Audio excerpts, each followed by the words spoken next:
রমাদানুল কারিমে একটি আমল করতে কোনোদিন ভুলবেন না প্রিয় ভাই ও বন্ধুরা। রমাদানুল কারিমের ভিতরে অনেকগুলি ইবাদত দিয়ে আল্লাহ তাআলা সাজিয়ে দিয়েছে।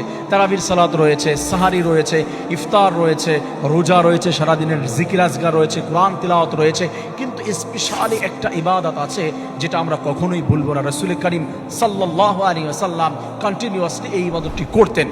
রাসূল করিম সাল্লাল্লাহু আলাইহি ওয়াসাল্লাম জানিয়ে দিলেন, আমার কোন উম্মতি রমাদানুল কারীমের মধ্যে যদি সাদাকা করতে পারে, দান করতে পারে মানুষদেরকে, আমি রব্বুল আলামিন, আমি রাসূল জানিয়ে দিলাম, আল্লাহ তাআলা তার আমলনামায় একটি নয়, দুইটি নয়, 70 থেকে 700 গুণ সওয়াব একটা টাকার বিনিময়ে আল্লাহ তার আমলনামায় দান করে দেয়।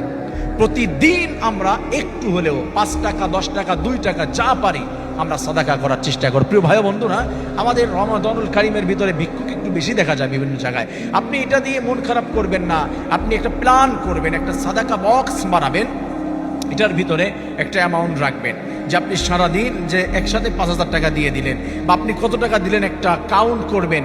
এইখান থেকে নিয়ে প্রতিদিন আপনি ভিক্ষুকদেরকে বা মসজিদে বা অসহায়দেরকে কিছু সাদাকা করার চেষ্টা করবেন।